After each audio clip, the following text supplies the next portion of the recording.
নমস্কার শুভ দর্শক, আপনারা দেখছেন আপনাদের প্রিয় চ্যানেল ডিল কটে টু। সঙ্গে রয়েছি বিনয়।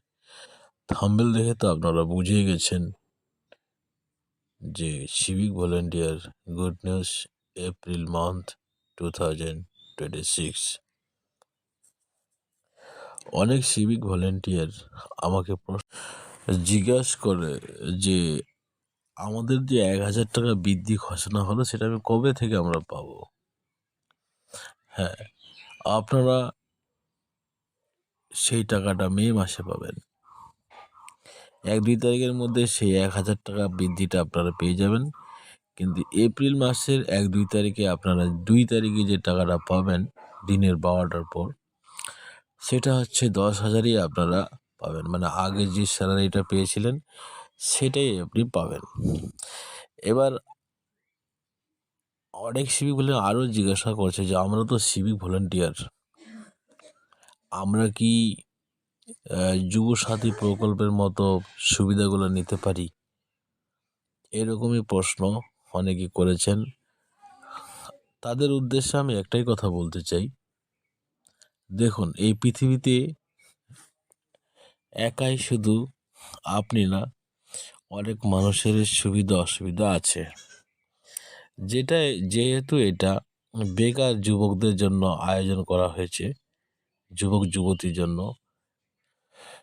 সেই জন্য আপনারা সেই বেকার যুবক যুবতীর জন্য এটা ছাড়ে দেন। কারণ আপনারা একজন অলরেডি কাজ করছেন এক জায়গায়। আর সরকার এটাও বলেছে স্কুলে যারা পেয়ে থাকে, যেরকম স্কুলে কেউ বৃত্তি পেয়ে থাকে, কেউ স্কলারশিপ পেয়ে থাকে, অনেকে আবার অন্যরকম টাকা পেয়ে থাকে, এগুলা ছাড়া এগুলা যদি পেয়ে থাকে তারা পাবে।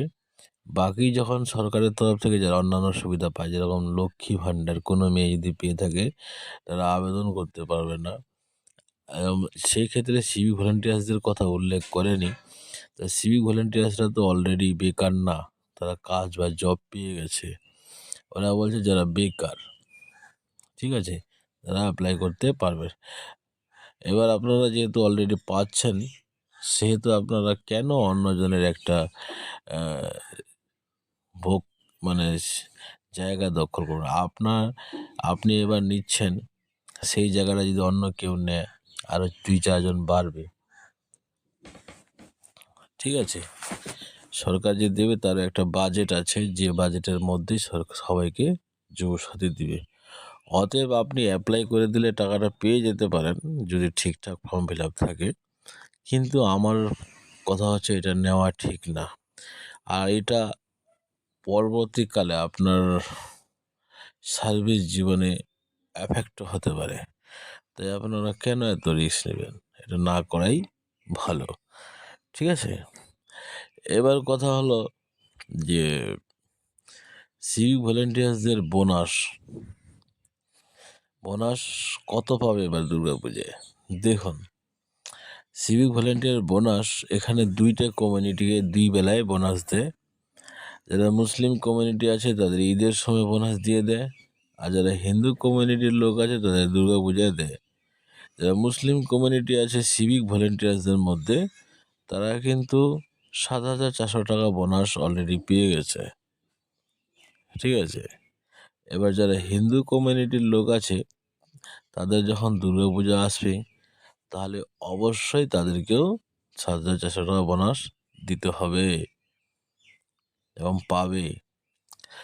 আর যদি না হয় তাহলে পুনরায় আবার এই সব সিভিক ভলেন্টিয়ার্সদের কাছ থেকে টাকা ফেরত নেওয়ার ব্যবস্থা করে, সে ফেরত নিয়ে টাকাটাকে একটা ট্রেজারি নির্দিষ্ট নাম্বার থাকে ব্যাংকে গিয়ে সেটা জমা দিতে হবে, ঠিক আছে। কারো কাছ থেকে বেশি টাকা নিয়ে দিয়ে দিলে সেটা নিয়ে নিতে হয় ঘুরায়, আবার সেটা রিটার্ন ব্যাক দিতে হয়। তো অতএব সমস্ত সিভিকরা আপনারা একবারে নিশ্চিত থাকবেন যে আপনারাও দুর্গাপূজার সময় 7,400 টাকা অ্যাজ এ বোনাস হিসাবে পাচ্ছেন। তো যাই হোক বন্ধুরা, এরকম খবর পেতে চ্যানেলটি অবশ্যই সাবস্ক্রাইব করবেন।